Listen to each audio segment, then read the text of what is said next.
Hello everyone, welcome to our YouTube channel and today we will discuss about answer of MCQ physics CBSE board जो आज का जो exam था उसमें जो आया हुआ था उसको हम लोग देखते हैं जरा कि MCQ में कौन सा क्वेश्चन का कौन सा आंसर होगा। ओके, तो चलो फिर बिना कोई टाइम वेस्ट किए हम लोग स्टार्ट करते हैं।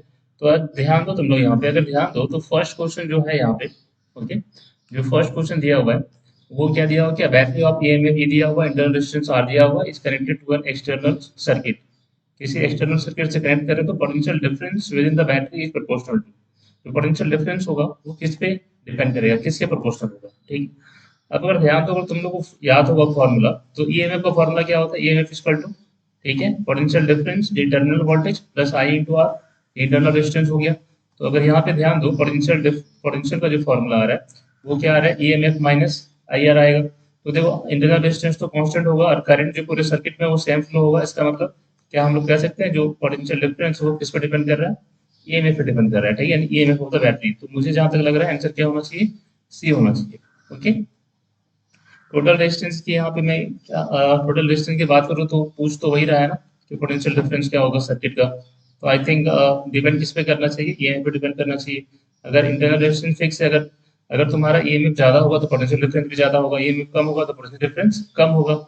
चलो ठीक है, कोई डाउट रहे या फिर कुछ भी और है या फिर इसका आंसर जानना हो तो आप टेलीग्राम, डिस्क्रिप्शन में टेलीग्राम का लिंक दिया हुआ है टेलीग्राम चैनल का, आप वहां पे ज्वाइन कर दो तो उसका पीडीएफ आपको मिल जाएगा आंसर के रूप में। ओके, तो सेकंड क्वेश्चन क्या है, the momentum of a photon of wavelength lambda. ठीक है, the momentum of a photon, एक फोटोन है, ठीक है, इसका मोमेंटम क्या होगा। अब मोटर फोटोन का जो मोमेंटम का फॉर्मूला होता है वो क्या होता है, पी इक्वल टू क्या होता है जनरली, एच म्यू बाई सी होता है, यस और नो। ठीक है, एच म्यू बाई क्या होता है, सी होता है। अब एच म्यू बाई सी होता है तो म्यू को फॉर्मूला हम लोग क्या लेंगे, mu equal to C by lambda लिखते हैं, सी बाई लैम्डा। और ऑलरेडी सी था तो सी यहाँ पे क्या हो जाएगा, कट जाएगा। इसलिए यहाँ पे जो तुम्हारे पास मोमेंटम आएगा, मोमेंटम का फॉर्मूला क्या आ रहा है, एच बाई लैम्डा। ठीक है, ऑप्शन क्या हो जाएगा, सी। ऑप्शन क्या आ जाएगा, सी। जीरो तो हो नहीं सकता है, जीरो नहीं होता है। ठीक है, यानी ऑप्शन क्या हो गया, सी। 3 नंबर, और टू थिन पैरेलल वायर्स है ये भी, separated by distance R, current I है, सेम डायरेक्शन में फ्लो हो रहा है, मतलब क्या होगा, अट्रैक्टिव होगा। तो ये दोनों तो ऐसे ही हट गया, सेम डायरेक्शन है मतलब क्या होगा, अट्रैक्टिव। अब फोर्स पर यूनिट लेंथ किस पे डिपेंड करेगा। तो पहली बात, अगर तुम लोग ध्यान दो, जो फॉर्मूला होता है अगर पैरेलल लाइंस है तो ऑफकोर्स अट्रैक्टिव दोनों में है। अब ये फॉर्मूला देखो, ये किसका है, ये सर्कुलर लूप का है, ये किसका है, सर्कुलर लूप का है। तो करेक्ट आंसर कौन सा होगा, ये वाला, V naught I square two pi R. ठीक है, और यहाँ पे क्या होगा, एट्रैक्टिव। चलो ठीक है, नेक्स्ट आगे बढ़ते हैं हम लोग। क्वेश्चन नंबर 3 में क्या है, two wire of equal length दिया हुआ है, रेडियस आर है एक में और एक में दिया हुआ है 2r। ठीक है, आर कनेक्टेड इन सीरीज, और रेजिस्टिविटी क्या दिया हुआ है, 2 रो और रो दिया हुआ है। For the same current, current same है, करंट दोनों में क्या पास कर रहा है, सेम करंट पास कर रहा है। यहाँ पे मान के चलो, अब क्या पूछ रहा है कि for the same current passing through combination the potential difference, potential drop across their ends will be ratio of. Potential difference का रेशियो क्या होगा, एंड v1 बाय v2 क्या होगा, ये हम कह सकते हैं। अब देखो v1 बाय v2 मतलब क्या हो जाएगा, I R one by I R two हो जाएगा। ठीक है, तो आई आई तो ऐसे भी कट जाएगा। तो अगर तुम लोग यहाँ पे ध्यान दो, यानी क्या पूछ रहा है तुमसे, R one by R two का रेशियो पूछ रहा है। ठीक है, अब देखो यहाँ पे रेजिस्टेंस का फॉर्मूला क्या होता है, रो होता है, रो एल बाई ए होता है। तो अगर तुम लोग आर वन की बात करो तो आर वन में क्या आ रहा है, आर वन में जो रेडियस है वो आ रही है बट रो डबल हो जा रहा है। लिख सकते हैं टू रो एल बाई ए, इसमें कोई चेंज नहीं है। ठीक है, और वहीं आर टू में क्या हो जाएगा, इसमें रेजिस्टिविटी सेम है, रेडियस से क्या हो रहा है, डबल हो जा रहा है। तो ये रो हो जाएगा, एल हो जाएगा, और अगर रेडियस डबल हो रहा है तो जो एरिया हो जाएगा इसका वो क्या होता है, पाई आर स्क्वायर होगा। तो पाई टू आर का स्क्वायर हो जाएगा। तो यहाँ से क्या आ जाएगा, रो एल बाई 4 इंटू ए आ जाएगा, यानी 4 गुना एरिया बढ़ेगा यहाँ से। और जब दोनों को डिवाइड करेंगे तो क्या आएगा आंसर, दोनों को जब डिवाइड करेंगे that is R one by R two, तो कितना आएगा, ध्यान दो, 2 times rho L by A हो जाएगा, divided by rho L by 4 times A. तो रो एल बाई कट जाएगा, कितना आ जाएगा, इसका आंसर आ जाएगा, मैं इधर लिखता हूँ। ठीक है, इसका आंसर जो आ जाएगा R one by R two, इसको तो कितना आ जाएगा, देखो 4 ऊपर आ जाएगा, यहाँ से 4 ऊपर आ जाएगा तो कितना आ जाएगा, 8/1, दैट इज 8:1। आंसर क्या आ रहा है, D number, 8:1। Okay, next question. Next question यहाँ पे क्या है हमारे पास, नेक्स्ट क्वेश्चन है हमारे पास क्वेश्चन नंबर 5। और क्वेश्चन नंबर 5 में क्या दिया हुआ है, ध्यान दो, क्वेश्चन नंबर 5 में क्या है कि capacitor is charge by a battery, एक बैटरी से चार्ज कर रहे हैं कैपेसिटर को between the plate during the process of charging. जब बैटरी चार्ज हो रहा है उस टाइम क्या कौन सा करंट होगा? अब तुम लोग को याद होगा डिस्प्लेसमेंट करंट का फॉर्मूला क्या होता है, डिस्प्लेसमेंट करंट का फॉर्मूला याद होगा तो क्या होगा, d phi by d t, d phi directly proportional to d phi e by d t. अब देखो अगर यहाँ पे बैटरी चार्ज हो रहा है मतलब जो चार्ज है वो यहाँ पे एक्यूमुलेट हो रहा है, एक्यूमुलेट हो रहा है मतलब फील्ड लाइन से यहाँ पे चेंज हो रहा होगा, और फील्ड लाइन चेंज होगा तो क्या प्रोड्यूस होगा, डिस्प्लेसमेंट करंट। तो आंसर क्या होगा यहाँ पे, ओनली डिस्प्लेसमेंट करंट। ठीक है, बाकी सब मैं डिस्कस नहीं करता हूँ, बाकी सब कंडक्शन करंट तो पॉसिबल ही नहीं है, और नो करंट होगा ऐसा ही पॉसिबल नहीं है। तो चलो नेक्स्ट क्वेश्चन पे प्रोसीड करते हैं हम लोग, क्वेश्चन नंबर 6। क्वेश्चन नंबर 6 बहुत सिंपल है। डायरेक्ट क्या पूछा हुआ है कि ऑप्शन देख के तुम नोटिस मार दोगे, इंटेंसिटी किसके प्रोपोर्शनल होता है, डायरेक्टली प्रोपोर्शनल होता है एम्पलीट्यूड का उसका डायरेक्ट।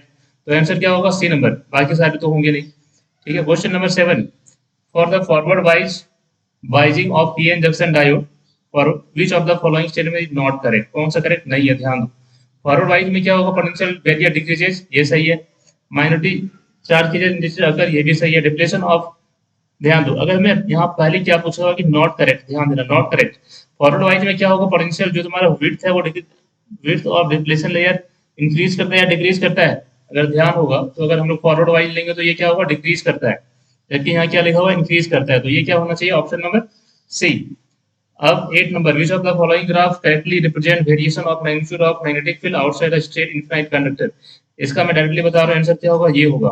ठीक है, अब जिसको लग रहा है कि नहीं कंडक्टर है तो इनसाइड में भी कुछ होगा, क्योंकि डायरेक्टली इनवर्सली प्रोपोर्शनल टू क्या होता है, B is inversely proportional to radius, तो यहाँ पे क्या होगा, इस तरह से डिक्रीज करेगा। और जिसको ये लग रहा है कि नहीं वायर है तो उसका कुछ रेडियस होगा, ठीक है, इसके अंदर भी होगा, ठीक है, इसके अंदर जो होता है जनरली वो यूनिफॉर्म होता है, ठीक है, मैं पहले बता देता हूँ, इसके अंदर जो होता है वो कुछ ऐसे जाता है, बट ये वाला पार्ट यहाँ पे गिवन नहीं है। तो जहां तक इसका जो एप्रोप्रिएट आंसर है वो क्या होना चाहिए, सी होना चाहिए। अब नेक्स्ट क्वेश्चन 9। 9 में देखो गिवन क्या है, फ्रीक्वेंसी दिया हुआ है, म्यू कितना दिया हुआ है, 6.4 into 10 to the power 14 hertz. ठीक है, क्या बोला है, मैक्सिमम काइनेटिक एनर्जी निकालने। तो काइनेटिक एनर्जी मैक्सिमम का फॉर्मूला सबको याद होगा, वो क्या होता है, एच म्यू माइनस 5।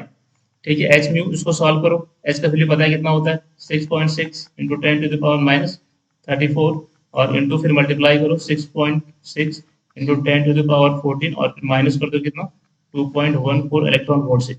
मैं यहाँ पे आंसर डायरेक्ट लिख रहा हूँ, ठीक है, तुम लोग सॉल्व कर लो। इसका आंसर जूल में आएगा तो इसको 1.6 इंटू 10 to the power-19 से डिवाइड कर देना, तो क्या मिल जाएगा, इलेक्ट्रॉन वोल्ट में मिलेगा। तो इसका आंसर अप्रोक्सीमेटली सॉल्व करने के बाद तुम्हारे पास जो यहाँ पे सॉल्व करने के बाद जो आंसर आएगा, ठीक है, वो आंसर क्या आएगा, मैं यहाँ पे डायरेक्टली लिख रहा हूँ, यहाँ पे जो आएगा आई थिंक 2.63 के आसपास आएगा, माइनस 2.14, यानी अप्रोक्सीमेटली जो आंसर आएगा तुम्हारे पास 0.51 के आसपास में आएगा। ठीक है, तो यहाँ पे कौन सा आंसर मैच कर रहा है, बी नंबर, क्वेश्चन नंबर 9। ठीक है, तो अब अगला क्वेश्चन आता हूँ, क्वेश्चन 9 के बाद question number 10। Voltage signal is describe by v equal to v naught, इतना दिया हुआ है 0 से लेके हाफ तक। ठीक है, अगर तुम लोग थोड़ा सा ध्यान दो यहाँ पे, तो ये सिर्फ ऊपर की बात कर रहा है, ठीक है, और नीचे वाले की बात नहीं कर रहा है। तो इस टाइम में जो आरएमएस वैल्यू आएगा तुम्हारे पास, कितना आएगा, v नॉट बाई रूट 2 आएगा। ठीक है, एक बार तुम इसको सॉल्व कर लो, अगर कोई डाउट हो तो आप टेलीग्राम चैनल में आप लोग पूछ सकते हो मुझसे, जो भी वैसा डाउट है मैं उसका आंसर दे दूंगा यहाँ पे। ठीक है, चलो नेक्स्ट क्वेश्चन में आता हूँ। नेक्स्ट क्वेश्चन बहुत सिंपल है। नेक्स्ट क्वेश्चन सिंपल क्या है, यहाँ पे गिवन क्या है, देखो गिवन क्या दिया हुआ है कि इंट्रिंसिक सेमीकंडक्टर है, और वहाँ पे इलेक्ट्रॉन्स और होल्स का कंसेंट्रेशन दिया हुआ है इतना। ठीक है, मतलब दोनों का कंसेंट्रेशन सेम है, एनआई दिया हुआ है, एनआई कितना दिया हुआ है, 1.5 इंटू 10 to the power 16। ठीक है, और यहाँ पे क्या दिया हुआ है, होल कंसेंट्रेशन दिया हुआ है, एनपी दिया हुआ है, एनपी होल कंसेंट्रेशन कितना दिया हुआ है, 4.5 इंटू 10 to the power 22। अगर तुम लोग को लॉ ऑफ मास एक्शन याद होगा तो मैं बता देता हूँ, concentration of electron concentration of hole equal to क्या होता है, एनआई का स्क्वायर होता है।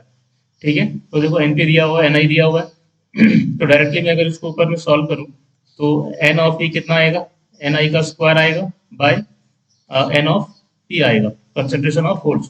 तो इसको सॉल्व करने के बाद जब तुम लोग सॉल्व करोगे तो मैं इसका आंसर डायरेक्टली बता दे रहा हूँ, तुम लोग सॉल्व खुद से कर लो। ठीक है, बट हाँ प्रोसेस यही है, अगर एक एक आंसर बताओ तो बहुत टाइम लगेगा। तो इसका जो आंसर आएगा वो क्या आएगा, 5 into 10 to the power 9, 5 into 10 to the power 9, 5 metre cube, यानी कौन सा आंसर आएगा, सी नंबर। कौन सा आंसर आ रहा है, सी नंबर। ठीक है, नेक्स्ट क्वेश्चन, क्वेश्चन नंबर 12 है। क्वेश्चन नंबर 12 में क्या है कि in single slit diffraction experiment the width of slip is half, width का स्लिप को हम लोग क्या कर दिए, एडीएस मान लेते हैं इसको, कर दिए हाफ, तो सेंट्रल मैक्सिमा क्या होगा? तो सेंट्रल मैक्सिमा का फॉर्मूला क्या होता है? सेंट्रल मैक्सिमा का जो फॉर्मूला होता है C M central maxima equal to, मतलब डायरेक्टली प्रोपोर्शनल टू होता है लैम्डा बाई ए।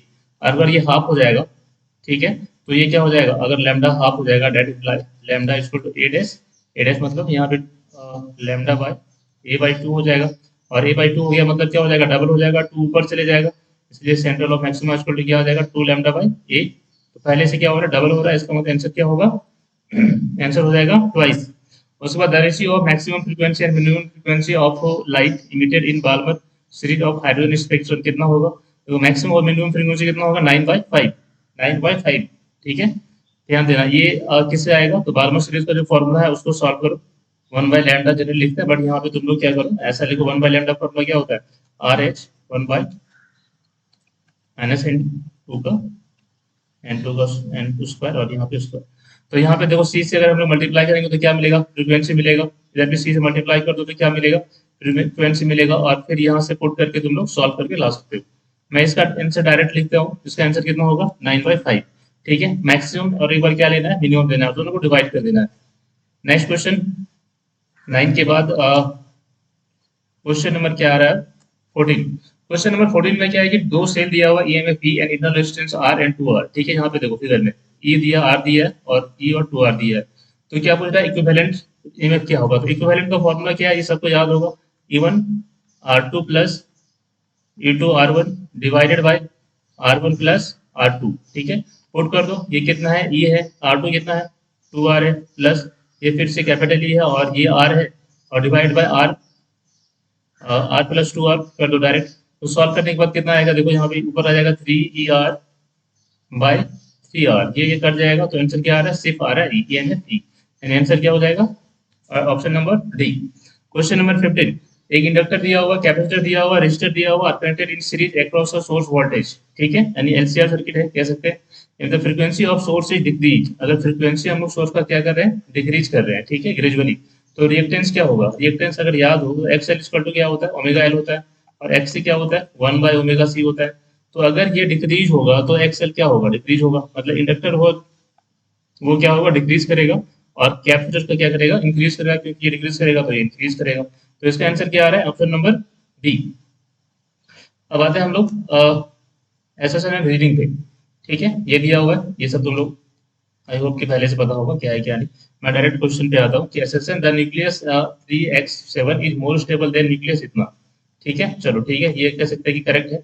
बट अब ये बताओ 3x7 contain more number of proton, क्या ऐसा है? क्या ये ज्यादा प्रोटॉन कंटेन कर रहा है? देखो प्रोटॉन नंबर जनरली कहाँ से पता चलता है? यहाँ से, जबकि दोनों में तो सेम है, ठीक है। तो यहाँ पे कह सकता है क्या ए करेक्ट है, बट सी क्या करेक्ट नहीं है? तो आंसर क्या आना चाहिए? A is true, reason is false. तो यहाँ पे आंसर आना चाहिए सी नंबर, यहाँ पे क्या आना चाहिए? सी नंबर, ठीक है। और फिर लास्ट क्वेश्चन, लास्ट दो क्वेश्चन जो बचे हुए यहाँ पे, कि the internal resistance of a cell is constant, जो इंटरनल रेजिस्टेंस है उसका सेल कांस्टेंट है, चलो ठीक है मान लेते हैं। और अगर इंटरनल रेजिस्टेंस सेल कांस्टेंट है तो जो आयनिक कॉन्सेंट्रेशन होगा of electrolyte remain same during से, यस। एक्चुअली होता क्या है कि जो आयनिक कॉन्सेंट्रेशन है, ठीक है, वो directly of electrolyte directly proportional होता है इंटरनल इंटरनल रेजिस्टेंस की, ठीक है। मतलब अगर तुम्हारे पास, अगर इंटरनल रेजिस्टेंस इंक्रीज कर रहा है, या फिर अगर कॉन्सेंट्रेशन अभी इंक्रीज कर रहा है, तो इंटरनल रेजिस्टेंस भी क्या होगा? इंक्रीज करेगा। बट अगर ये कांस्टेंट है तो यहाँ पे क्या बोला रीजनिंग भी कि ये कांस्टेंट है, ठीक है। तो अगर दोनों कांस्टेंट है मतलब ये सेटिस्फाई कर रहा है, इसका मतलब ये भी सही है और ये भी सही है। तो यहाँ पे आंसर क्या होना चाहिए? मेरे अकॉर्डिंग ए होना चाहिए। वैसे मैं ये बता दूं कि ये इलेक्ट्रोलाइट क्वेश्चन है, तो ये केमिस्ट्री का कहीं ना कहीं कुछ पार्ट आ रहा है यहाँ पे, but it's okay. I think यहाँ पे ए होना चाहिए, ठीक है। बट आप लोग एक बार चेक कर लेना इसको। Question number 18, when radius of a circular loop carrying a steady current is double, ठीक है। रेडियस को हम लोग क्या कर रहे हैं? रेडियस जो है सर्कुलर लूप का, उसको हम क्या कर रहे हैं? डबल कर रहे हैं। आर डैश को हम लोग क्या कर रहे हैं? 2R, जो पहले था उससे डबल कर दे रहे हैं, ठीक है। Magnetic moment become 4 times. Magnetic moment का फॉर्मूला क्या होता है? I × A होता है, ठीक है। तो ऑफकोर्स अगर रेडियस सर्कुलर लूप है तो रेडियस अगर हम लोग डबल कर रहे हैं तो एरिया क्या हो जाएगा? आई हो जाएगा, और पाई आर स्क्वायर होगा, तो पाई 2R स्क्वायर तो कितना हो जाएगा? ऑफकोर्स 4 हो जाएगा, 4 टाइम्स हो जाएगा आई इंटू ए, ठीक है। तो इंक्रीज तो कर ही रहा है। उसके बाद रीजन में क्या बोल रहा है कि the magnetic moment of a circular loop carrying a steady current is proportional to area of the loop, या ऑफ कोर्स एरिया पे डिपेंड तो कर ही रहा है ना, ये प्रोपोर्शनल तो है, एरिया बढ़ेगा तो मोमेंट बढ़ेगा। तो यहाँ भी क्या होगा, आई होप कि ये दोनों सही है। तो हाँ, ये क्या हो जाएगा, ऑप्शन नंबर ए। तो चलो, अगर यहाँ पे किसी को और भी कुछ डाउट हो या फिर तुम्हें कुछ ऐसा लगे कि नहीं यहाँ पे ये होना चाहिए, तो आप कमेंट, आप क्या करो, टेलीग्राम चैनल है वहाँ पे ज्वाइन कर लो, या फिर कमेंट बॉक्स में कमेंट करके बताओ कि हाँ सर यहाँ पे आंसर ये आना चाहिए। ठीक है। बट आई थिंक मेरे अनुसार आंसर जो मैंने दिया अभी तक, मेरे अनुसार आंसर ये होना चाहिए। आज तक के लिए इतना ही। Okay, thank you.